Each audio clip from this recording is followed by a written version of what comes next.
Hi, everyone. It's Kelly from the Hub here today with our friend Roberta from WellSpan. Hello there, friend. Hello, hello. How are you? I am wonderful. Good, good, good I'm to so know. glad we have some rain and Yeah, that we're actually getting into fall, which is yeah, who knew? very good. Yeah, Yeah. it's lovely. In case you're wondering, Roberta is changed her geography a little bit.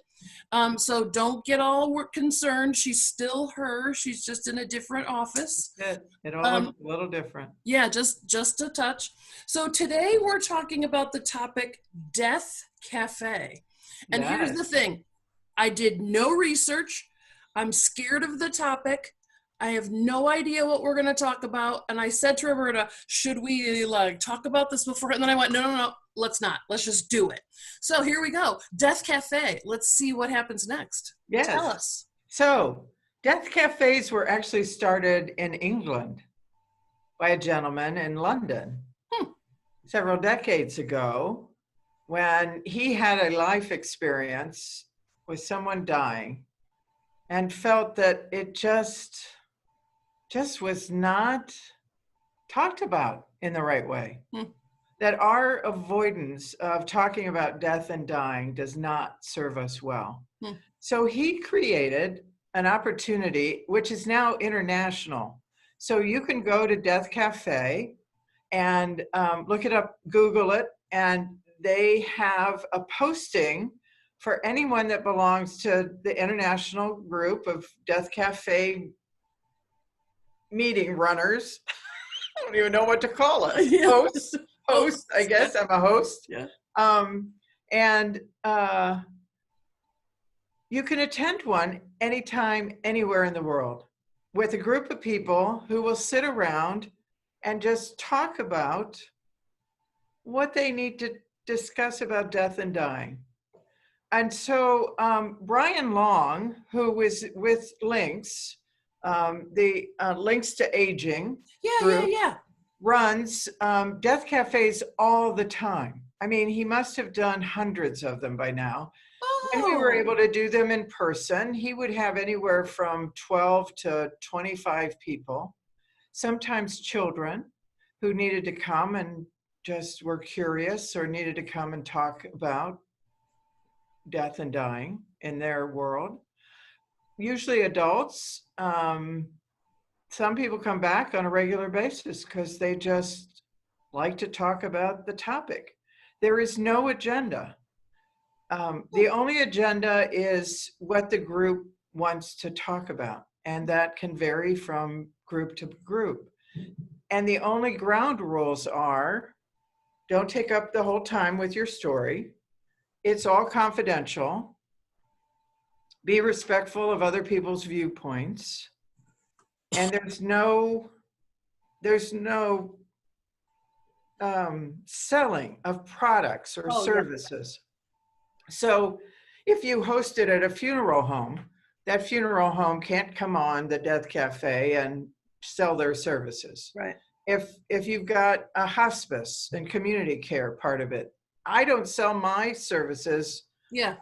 for advanced care planning. Yeah. I talk about advanced care planning, and I help people with the resources they need, but I don't sell anything for WellSpan. So now we're doing these by Zoom. So tonight in Adams County, Huh. there is going to be a death cafe that people can attend through Zoom. We send out a Zoom link, and it's so much fun. And Wow. it's so enlightening. The last one that I did was in October, and I had just 5 people were on it, um, and several of the people were struggling with very close family members that had died. One woman was a volunteer for a local assisted living facility and did bereavement services and support Oh, wow. for members of that community. Yeah. And so, but she was talking about, so I've seen this about living wills, and I've experienced this with how people have died, and I think this should be changed. So we just go where the people are, and it really is healing, it's really refreshing sometimes. It's really informative sometimes because you never know who's going to be in your group. Typically, we try to keep the group to 10 people or less so that there's an opportunity. So if you have a group where you're meeting in person and you have 30 people, you would break them into smaller tables so that Yeah. everybody really has an opportunity to talk if they want to talk. We do have, I have a list of topics. If I get a really, really quiet group that can't grasp the conversation, then I'll introduce a topic just like we do every week. Yeah. And the Death Cafe International site has instructions. So they have a guide for running death cafes, and they have a set of instructions for you. They have a set of potential topics. The biggest thing, and this is what you will love, Kelly, the biggest thing is you have to have cake or scones to serve and tea.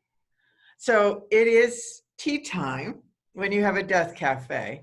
And it can be coffee for those of you who are coffee lovers, but it's typically tea and cake, little cakes, Yeah, crumpet yeah, yeah, cakes, yeah, right. or scones. And you're having conversation with friends about what do we think about death and dying? What do we think about talking to our family about what our wishes are? What do we think about what we see around the world, and how things go well in some cultures and things don't go so well in other cultures around death and dying. I think that normalizing it, which is what the whole point is, that is incredible. And to make it, okay, I'm going to say this with these words, but this is not how I mean it. To Okay. make it like mundane, Yes. totally regular, Yeah.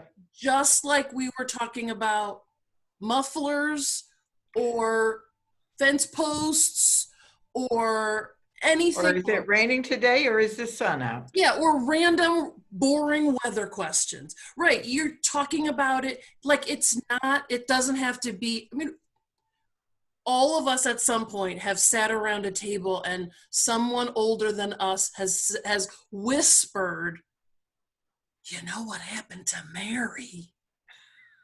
Because it was not appropriate to talk about and it was Yeah. scary and Yeah. don't let the kids know or whatever those things are.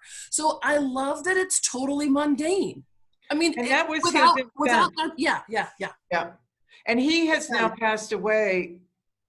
He's passed away, and his wife and mother are continuing to run the organization, and make sure that people are supported around the world. And like I said, Adams County, our health coalition in Adams County, are doing death cafes once a month, every second Thursday night from 6:30 to 8:30. So they're usually 2 hours in length. That's the standard. Yeah. In York County, we were doing them in person, oftentimes around Halloween. So we do them a couple times a year. Right. Like 'tis the season. True. Yeah. I mean, Absolutely true. not to make more out of it, but 'tis the season. Yeah. Yeah, yeah. And I have tonight in Chambersburg, we're doing a movie night on being mortal by Zoom. And so part of what we're talking about is can we then follow up this conversation with the Death Cafe, so that people can come back together and then just talk about their experience in watching that movie and what it brought up for them and life experiences. Because we really, to grieve well, we need to talk about death and dying. Yeah. Because before you have a terrible loss in your life, you could prepare yourself better by talking about how do I support that person in the best way? How do I talk about this with them? I mean, when my husband was dying, it was in the last 2 weeks of his life. he was upstairs, and there were different family members upstairs. And we had a nephew living with us that was probably 21. And I got a call from the funeral home about Bob's cremation and his memorial service. And the call came while I was upstairs. And so I got the phone and I walked down the hall. But everybody in Bob's bedroom could hear me talking to the funeral home. Now, Bob knew he was going to die. And he knew that we were making arrangements for his death. Right. Well, this young nephew yelled at me several months later, after Bob had already gone, saying, "How dare you talk in front of Bob like that? That was so totally inappropriate, Aunt Roberta." And I'm like, "Oh, my dear boy." Really, it was Bob's arrangements. It was good to talk with him about it so that he heard what I was doing, and he was sure that I was doing exactly what he had asked me to do. It wasn't anything that should have been hidden or whispered about, just as you were doing about that conversation. Yeah. And so if we could, as you said, normalize these conversations more, we would have a better way to ensure that the quality of life we want that's at the end of our life happens. And we wouldn't be so afraid. Yeah. And we could grieve in a different way. We could support each other in a different way as people that we love die. And now during COVID, particularly when we're so separated from each other and we've got losses, to be able to normalize these conversations in whatever way that happens. So as we talked about last week, the hello game, it's a fun way. It's a game format.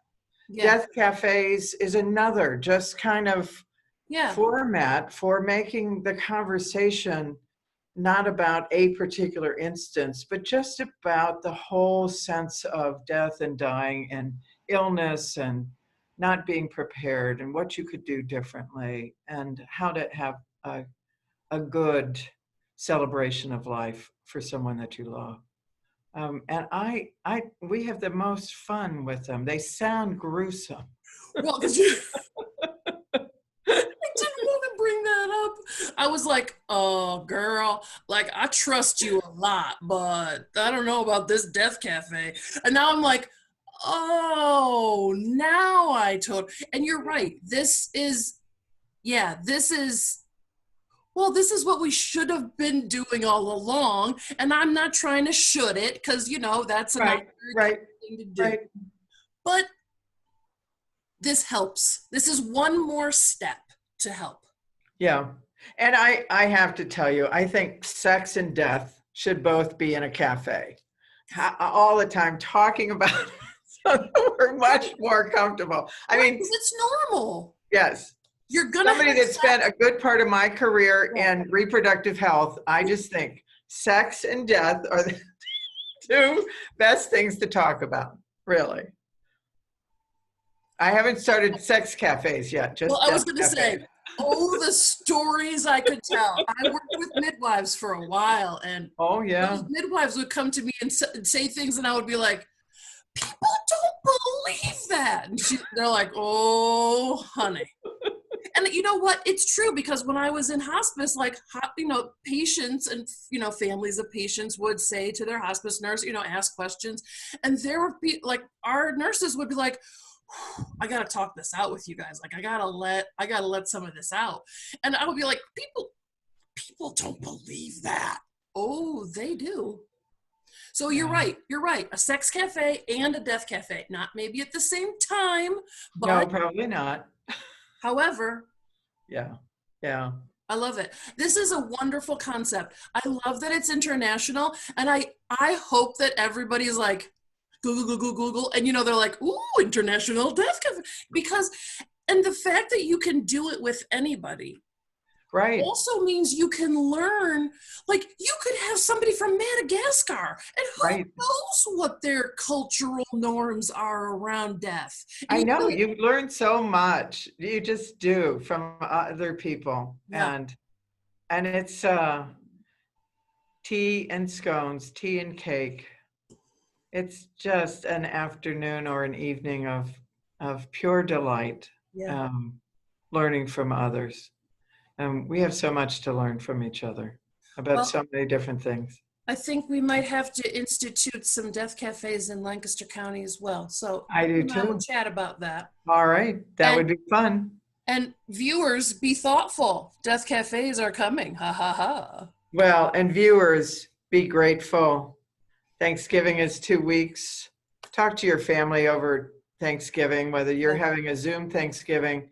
Really begin to have this conversation about what your wishes would be if you got in an accident or had that sudden unexpected illness, Yeah. or if you're getting up there in age and terminal illness or decline in health or just age and frailty are on your future for Right. all of Or if us. you want to talk to your parents or your kids Yeah. or whatever. Right. Thanksgiving. Get the documents you need. Go to our website, wellspan.org, Horizon Planning. You can order documents for free. I had somebody yesterday said that they were going to take our patient packet with the 5 wishes in it and make it stocking stuffers for the whole family over the holidays. And this was a conversation they really, really thought was important if That's they heard wonderful. one of these conversations we have. Love it. So, Kelly, thank you for this opportunity. I always appreciate your Yep. time and just your wonderful friendship. Thank Oh, you thank so you much. so much. We'll talk next week. Absolutely. Have fun tonight at your death cafe. I will. See ya.